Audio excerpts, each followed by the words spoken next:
Welcome to the Copeland Coaching Podcast, where it's all about turning your job search into a slam dunk. Your host is Angela Copeland.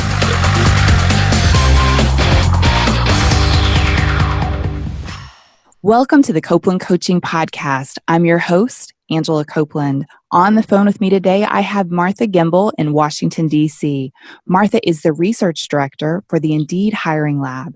Previously, she was the research director and senior economist at the Joint Economic Committee on Capitol Hill, a senior policy advisor to the Secretary of Labor, and an economist at the Council of Economic Advisors, focusing on labor market issues. Martha, thank you for joining me today. I'm really excited to be here. Gosh, I have been looking forward to talking to you for before I knew you existed. I will tell you, a year ago on Equal Pay Day, I actually posted an image to my personal Facebook page just about Equal Pay Day, and then I thought everyone should be paid fairly, and I thought it would just be, that we all agree on that.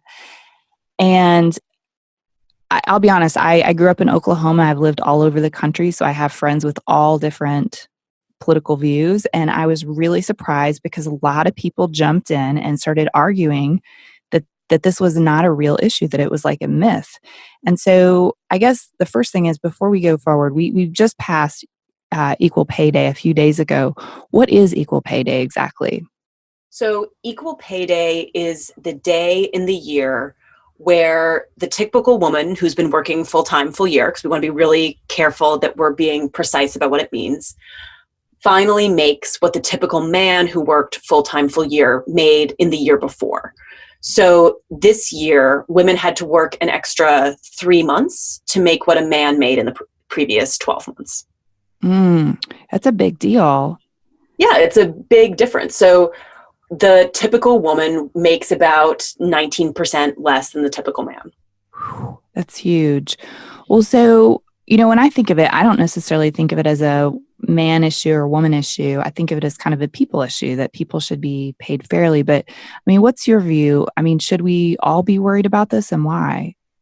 Yeah, so I think that people who say that we shouldn't care about equal pay say that the differences in pay between men and women are about different choices that people have made.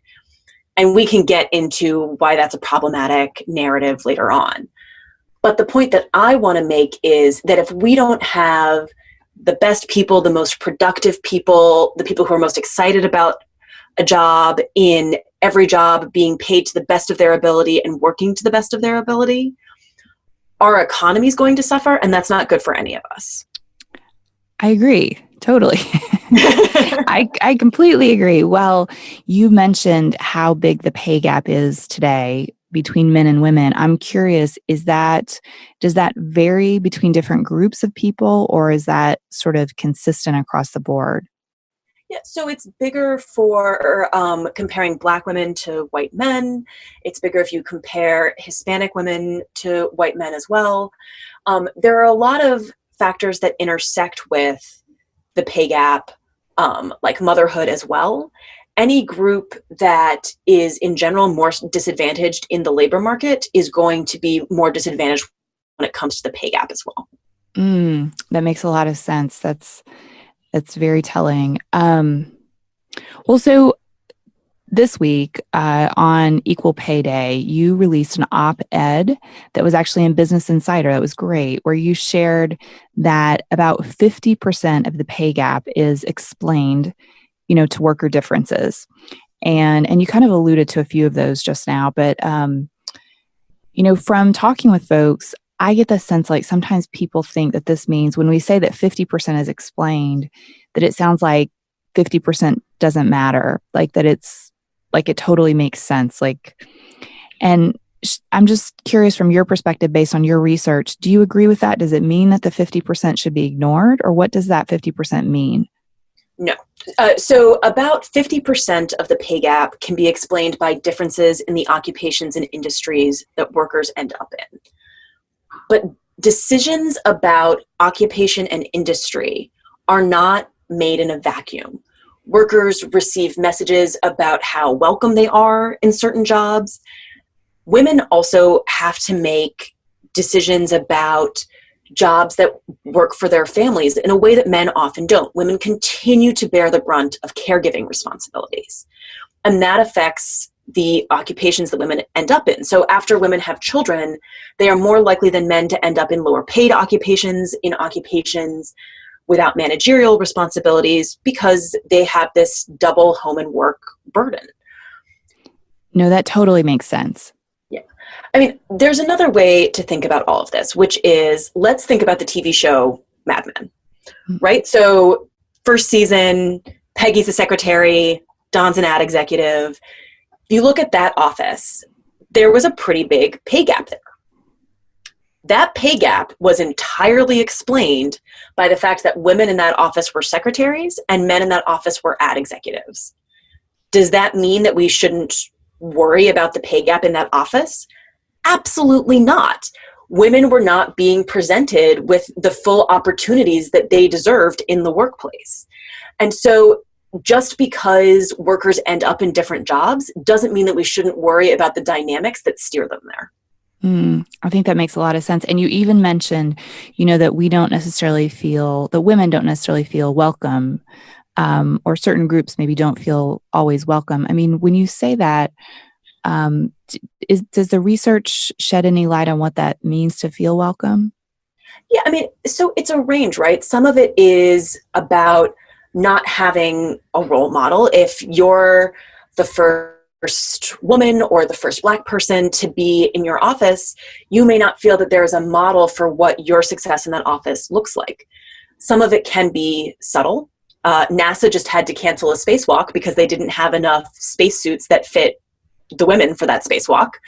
That sends a message about how welcoming NASA is and prepared for female astronauts. And some of it, even in this day and age, is explicit. I'm an economist, and we've been dealing with some dynamics in our industry lately where there are online forums where economists gather where women are referred to with incredibly derogatory language. And so the factors that are sending messages to workers can really run the gamut. I can definitely relate to this. I mean, for me, I studied engineering in undergrad I went to college with all men, and I actually had male roommates in college because there just weren't any women to live with. And, you knew that you were different. And, that doesn't always help. It doesn't always help. And I did see that thing with NASA that really just was so unfortunate. It honestly made me kind of angry when I saw it, because man, we should be able to come up with some more spacesuits, I feel like. You would think. I mean, I think also sometimes men see an article like that and they think, well, that's too bad, but why would that affect women's choices? But that is a message that's being sent about how much women are being prioritized there. Mm-hmm. And to some 16-year-old girl who's thinking about what job she wants to do when she grows up, that's not a great message. Mm-hmm. That's true. I mean, I can tell you, when I became an executive, I noticed a lot of my peers were going every week to play golf together. And I thought, wow, golf, this is where it's at. And so I signed up for private golf lessons, and I was taking golf lessons like 3 days a week until I got respectable. And all of a sudden, I realized I wasn't being invited to golf, not because I couldn't play golf, because there was a time when the men that I worked with went to the golf course and they were one player short, and they took someone who had a broken arm rather than invite me. And so I stopped taking golf lessons because I realized it was a waste of money and time, and I wasn't going to be included in those meetings, no matter how good I was at golf. Anyway, this isn't about me. So I'd love to talk with you a little bit. I know that the research suggests that a big part of the gap has to do, or maybe the biggest part of the gap has to do with occupation and industry sorting, of women and men into jobs that pay differently. And I'm curious, first of all, what is occupation and industry sorting? And do you find this to be true? And kind of what does it mean? Yeah. So occupation and industry sorting is a fancy economist way of saying that women often tend to do different jobs than men. This is why you should never let economists name anything. So one thing that I want to emphasize in this is that in a perfect world without bias or structural discrimination, anything like that, if women were choosing to do different jobs than men, that is totally fine. And in this conversation, it is not to say that women making certain decisions in their careers is a problem. If a woman wants to be a childcare worker, that is great. And if a man wants to be a CEO, that is also great. The problem comes when women are getting messages that the only jobs they can do are being childcare workers, and that the men are receiving the messages that they're the ones who get to be CEOs. Mm-hmm. That's where the problem comes in. I'm totally with you. That makes a lot of sense. So I'd love to also cover some myths that I've seen as I've talked to people, and based on this post, myths about the gender pay gap and whether or not they're true, because you've seen the data. So I'm really curious kind of what your thoughts are. So the first myth that comes up pretty often is that women don't negotiate, women don't negotiate, and that is why they maybe are making less money. What are you seeing in your research? Is that true? Is it that women don't negotiate? So the biggest issue with women in negotiation is actually around how people respond to women negotiating. And frankly, people don't like it when women negotiate. We know that, and women are actually often punished in the workplace when they negotiate. People think of them as being more aggressive, for instance. We know that in general, women who are high achieving or ambitious or who stand up for themselves can be perceived as being aggressive, where men who engage in the same behavior wouldn't be. A non-negotiation example of this that really, I think, shows what women are up against. There was a recent study that came out that showed that employers prefer to hire high-achieving men, but only moderately achieving women. And when they asked employers why they were selecting the moderately achieving candidates over the high-achieving female candidates, what they said was, oh, well, we think that high-achieving woman is going to be really aggressive and unpleasant to work with. The thing is, that analysis was based solely off of looking at these women's resumes. They hadn't even interviewed them yet. And so that speaks to the kinds of stereotypes that women are up against in these situations. Wow, that's tough. I recently heard about a study that looked at, I think it was how competent a woman is, and that the more competent she is, the less likable she's considered, which is really similar to what you're sharing. Yeah. And that, when women are evaluated, the likability matters versus when men are evaluated, it's way less important. And I find that to be so tricky as a sort of woman executive to be able to go out and to interview.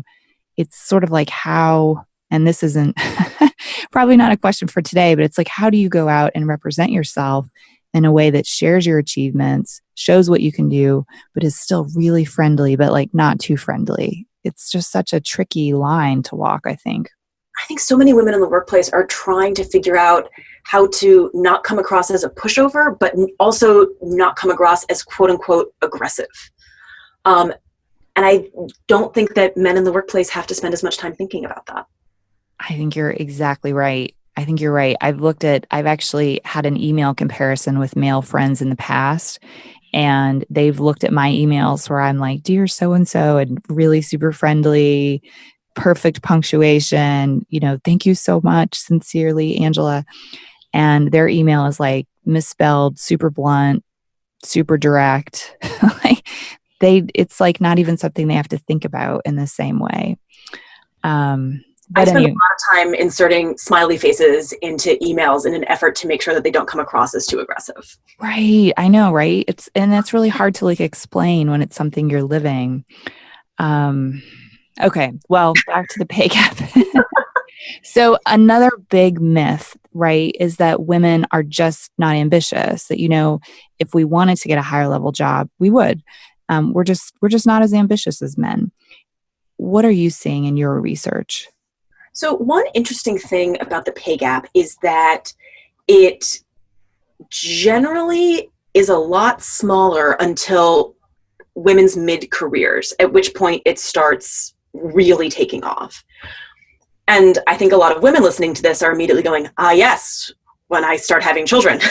And that those kinds of caregiving responsibilities, whether it's children or elderly parents, really do fall on women.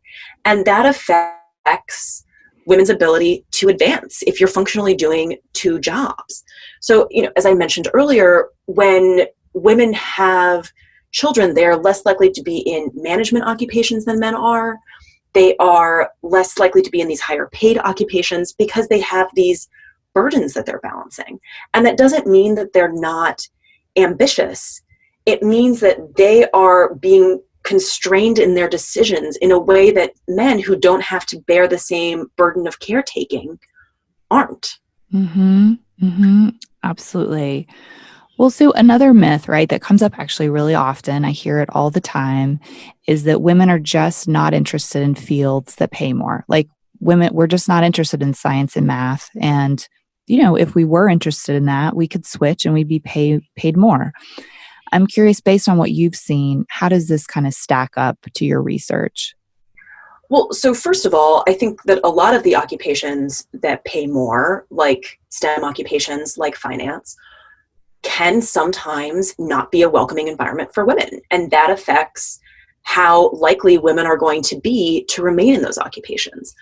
I also want to point out that the finance industry, which does pay really well, is actually the industry that has the biggest pay gap within that industry. So even when women make it into those higher paying fields, they're still not able to fully close the bar. That's hard. And, the thing is, I think that this issue about being interested in fields that pay more, it's something we kind of grapple with our entire lives. I know for me, as I was going towards engineering, for example, I was actually discouraged by a lot of people in my life that I shouldn't go into that field. My family, women are primarily musicians.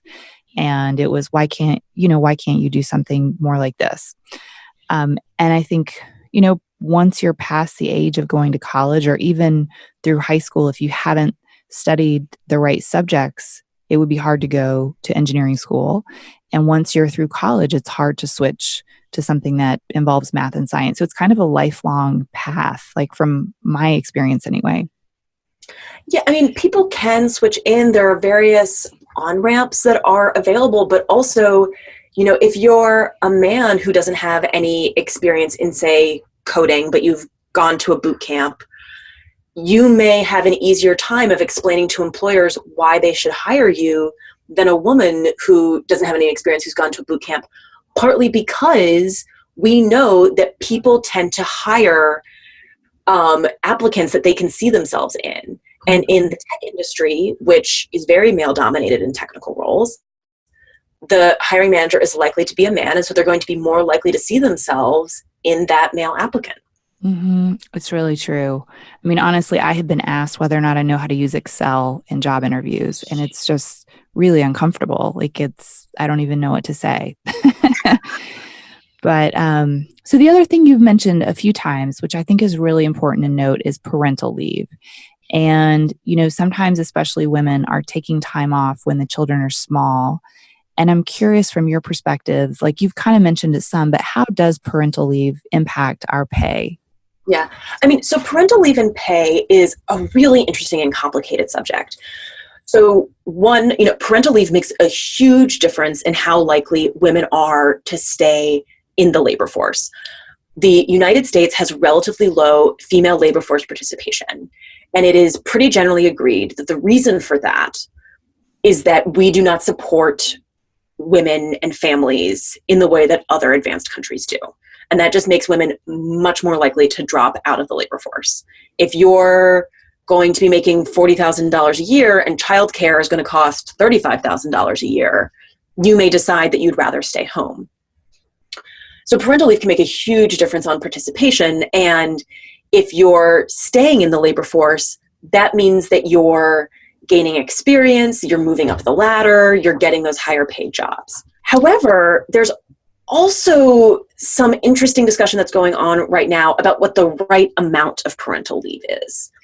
So some countries offer a year of parental leave, which to us in the US, I think is almost incomprehensible. And people are actually starting to wonder whether for women taking a full year of paid leave long run can hold them back in their careers because they're taking that much time out of the labor force. And so it's a little bit of a fine tuning that we need to figure out from a policy perspective to make sure that we're figuring out what is the best way that we can support women and men who also find parental leave to be useful and their families. That's interesting. I feel like Germany might be one of those countries that gives a year of parental leave. I know, yeah, it's so interesting. I'm curious, in countries where men get more parental leave, does it equal the playing field a bit, or what do you see when that happens? It makes a huge difference. One of the things that many of us think is a really important part of the, balancing work and family conversation is to really emphasize that this is not just about women. We tend to talk about women a lot because we currently bear the burden of caretaking, but men are increasingly taking on caretaking roles. And we also need to set up the cultural norms that this is not just for women. We're not going to shift any of this until we start shifting cultural norms. And a huge part of that is making sure that parental leave discussions are not just about women.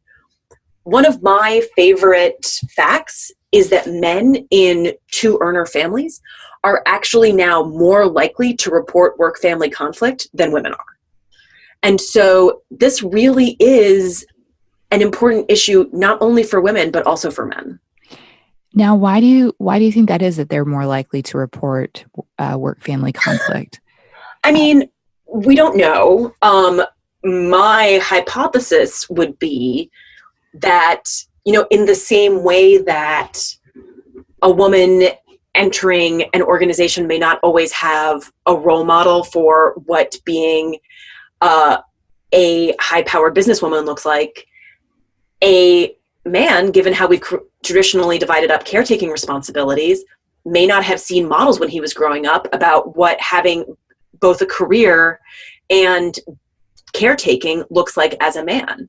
Most of us watched our mothers, our aunts, our grandmothers do this as we were growing up as women. But men may not have seen their fathers, their grandfathers, their uncles have to bear these burdens in the same way. That's interesting. So when you say that they report more conflict, do you mean they're saying that they're having a harder time balancing work and family? Oh, so you don't mean like they're going to their employer and reporting it. You're more meaning like from your research perspective, they report that it's a bigger deal. Exactly. When you say to them, hey, do you have a hard time balancing work and family? They're more likely to go, oh, yes, this is a huge problem. And women are less likely than men, to be clear, they're still likely to say it, to say that they're having a hard time balancing work and family. That's interesting. That's super interesting. Well, so you alluded to this earlier. I'm curious. I have my own personal theory about this, but, during our life, we may be at different levels of the organization. When we just start out our career versus like we're getting promotions and we're becoming more senior and eventually maybe we become an executive or something. Do you feel like this issue hits people equally across this spectrum in terms of the ladder, or does it hit, it sounds like from what you were saying earlier, it sounds like it hits the higher groups more? Yeah, it's really about how much women are able to stay on the managerial track, break their way into these high-paying occupations, which is not to say that there are not problems within those occupations as well. And I go back to the point that I was making earlier about the finance industry. But there are so many factors that are steering women off of these paths that makes a really big difference. People often focus on what women and men can do to make sure that women earn the same amount as men do for the same type of work. And that is important. And we should be talking about that, but we should also be making sure that men and women have the same opportunities to do the same kind of work if they want to. Mm-hmm, mm-hmm. I agree. I know for me personally, in my case, I remember having a conversation as I was kind of starting to go up the ladder about feeling like it was becoming less fair, or like it was just becoming harder to go to each level, and being paid equally was harder. And even negotiating was harder because, like you said, there's sort of some negative backlash when you negotiate. But I remember having a family member give me this feedback that, oh, no, things are fair. What are you talking about? But this person is an elementary school music teacher who works with all women. And I thought, well, sure, within your peer group, maybe it is fair. But I think the issue is if you haven't experienced this, and I think that's true with a lot of issues, until you have a personal experience with it, it can be hard to imagine sort of the magnitude of the problem. Yeah, and I think that you're also getting into this issue that as women are moving up the career ladder, we know that still there are fewer female CEOs, there are fewer women in leadership roles, et cetera, et cetera, et cetera. And companies may not have a model of seeing women in these leadership roles. And so women who are thinking about moving into those roles have to really break the mold and convince people that they are the right person for the job. And, again, I come back to, it's not necessarily that people at these companies are being outright sexist Mad Men style. Mm-hmm. But when the last person who was successful in that job was a certain type of person, it's a lot easier to think, oh, well, we should be hiring that type of person again. Mm-hmm. I actually had a personal conversation with one of my best friends who happens to be male earlier this week as I was preparing for our conversation. And he mentioned the same thing, that when you see someone who looks like you, who looks like the person who's been successful, that's who you tend to want to pick.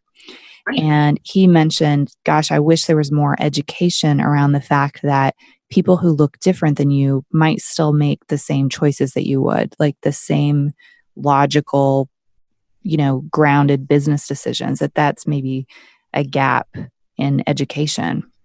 Yeah. I mean, I think also when people are thinking about hiring is such a stressful process. Hiring is terrible. And you just want to get it done. You want to get the right candidate in there so that you can stop trying to do several people's jobs at once. And you see someone who looks like someone who's been successful in the past, and you go, great, fine, we're hiring them, we're getting them in, as opposed to really thinking about the candidates that you may be excluding. Mm-hmm. Absolutely. Because sometimes all you want is to just move forward, and you don't feel like you have time to think about the other details. Exactly. Well, so you shared a post last year on Equal Pay Day that I saw that talked about, I wanted to kind of ask you about it because it talked about a trend where we're shifting towards occupations and skills that have traditionally been more female dominated. And I'm curious, what do you mean when you say that? Yeah. So the Bureau of Labor Statistics, which is the government agency that provides all of our data about the labor market, they are great, go BLS, puts out projections every year about what jobs are projected to grow fastest and slowest over the next 10 years. These are projections, their guesses, the usual caveats apply. That being said, what they are showing is that occupations that are more female dominated, think healthcare, are projected to grow faster over the next 10 years than occupations that are more male dominated, think manufacturing. Mm-hmm. And here's the thing that I think is really important about this. I have been talking a lot about how we need to get opportunities for women in these more highly paid occupations that are dominated by men. And I'm sure people listening to this are thinking, well, fine, that's great for women, but what is in this for men? But a lot of men right now are stuck in these male-dominated occupations that are projected to grow relatively slowly over the next 10 years. So getting those men into occupations like nursing is going to be great for them too. And so if you start getting rid of this kind of occupational segregation that men and women are experiencing right now, it's really a win-win for everyone.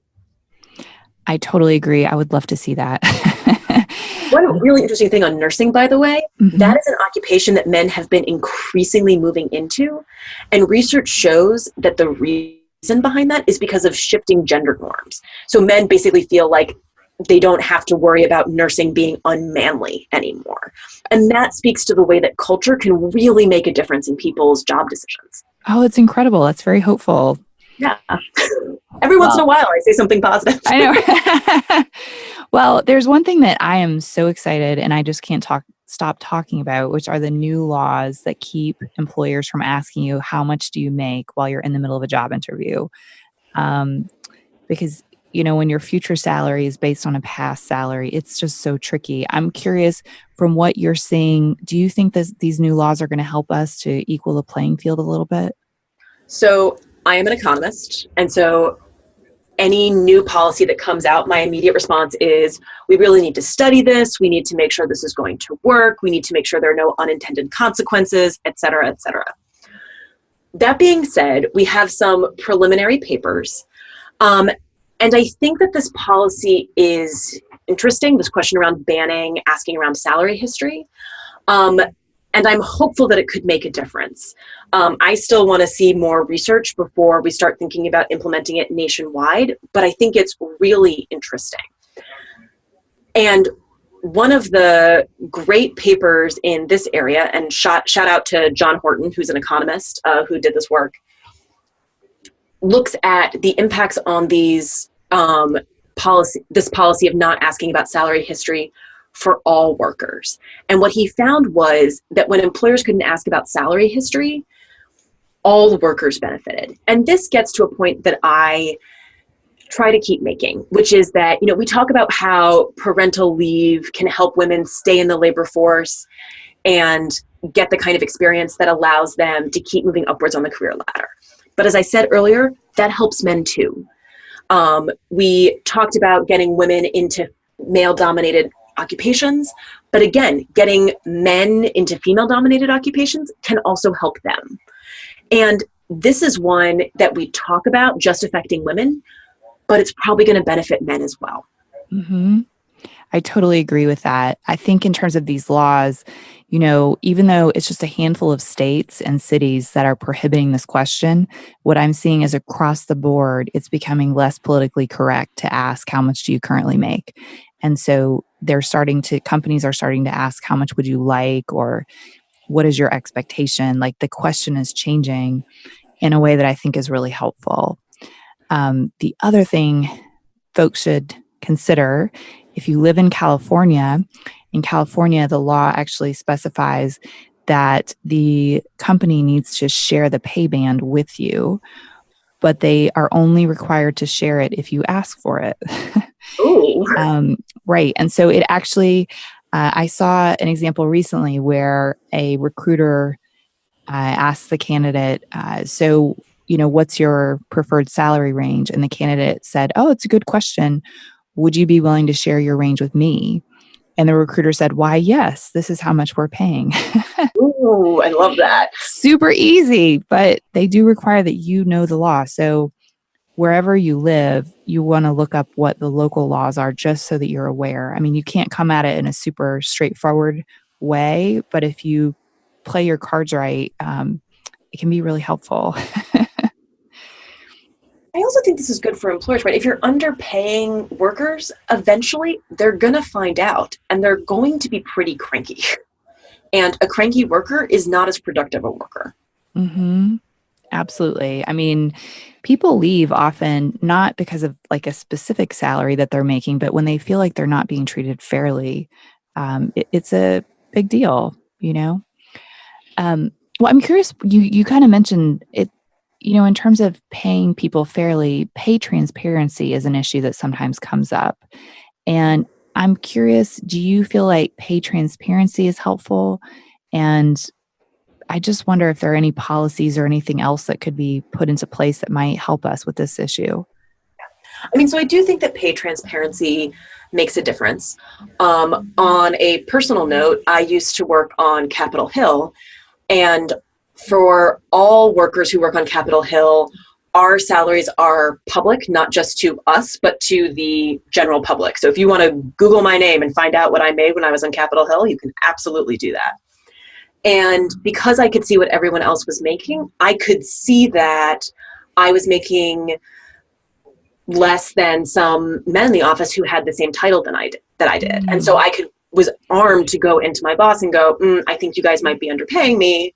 And they could go, oh, yes, you're totally right. We're going to make this right. And so I do think that pay transparency makes a difference. However, this is where I want to kind of pull back a bit.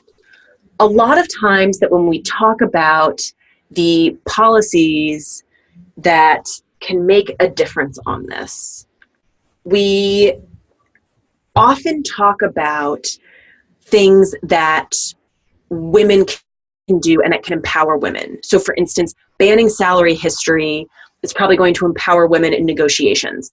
Pay transparency in the same way is going to empower women in negotiations. I am all about empowering women. I think it is great. However, it cannot be entirely on women to solve the pay gap. It cannot be entirely on women to overcome the issues that keep us out of certain occupations.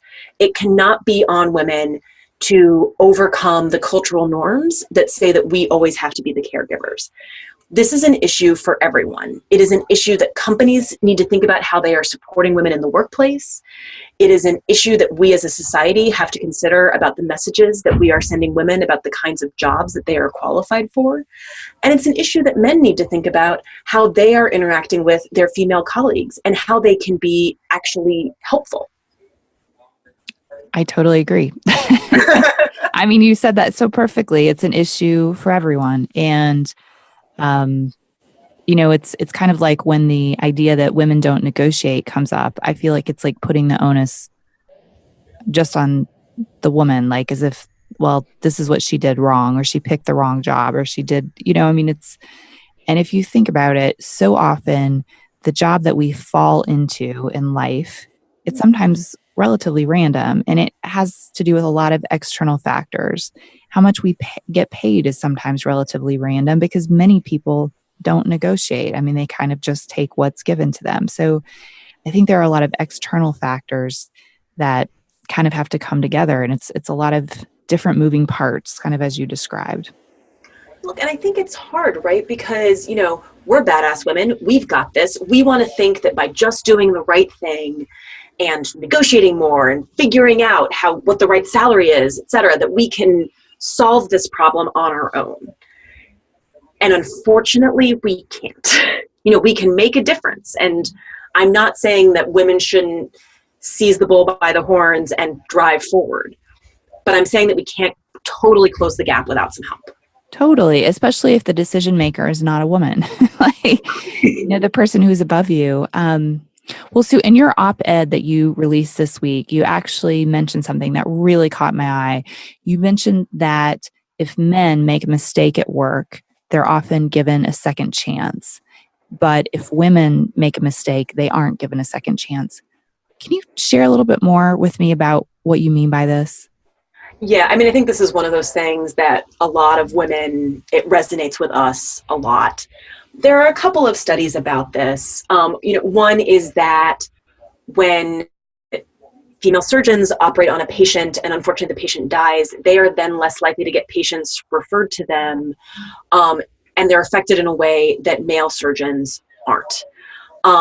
Similarly, when a female financial advisor has a misconduct problem, and I want to be clear, no one should be having a misconduct problem, they are more likely to lose their jobs and less likely to find a new one than male financial advisors, despite the fact that male financial advisors' misconduct is usually actually more costly and quote unquote worse.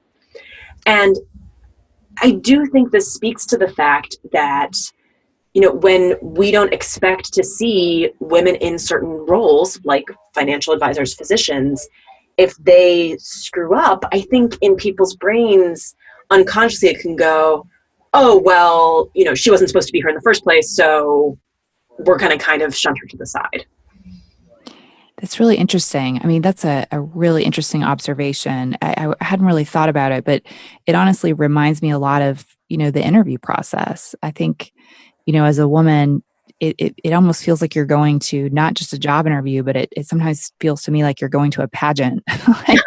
like you've got to show up with your best hair and makeup, and hopefully your nails are painted, and you better look great, and you better sound great. Your voice can't be the wrong pitch. There's just so many factors. And if like one thing is off, no matter how talented you are, sometimes that one thing can just come and bite you. And well, I appreciate you so much for taking the time today, Martha. If we want to go, I could ask you questions all day. I could be here all day. I know, right? If we want to go and follow up on some of the things that we've talked about today and learn more about your work, where is the best place that we can look? So first of all, you can follow me on Twitter. My handle is Martha Gimbel, Gimbel. And you can also go to hiringlab.org, where all of my team's research is published. Awesome. Well, thank you again, Martha, for joining me today. This has been great. It's been so much fun talking about a very depressing subject. Well, and thank you for listening. If you've enjoyed the episode today, please don't forget to help me out. Go to Apple Podcasts and subscribe to the show. The more subscribers we have, the easier it is for other people to find the show. Thank you for listening to the Copeland Coaching Podcast today with your host, Angela Copeland. Tune in next time to get more great tips on turning your job search into a slam dunk.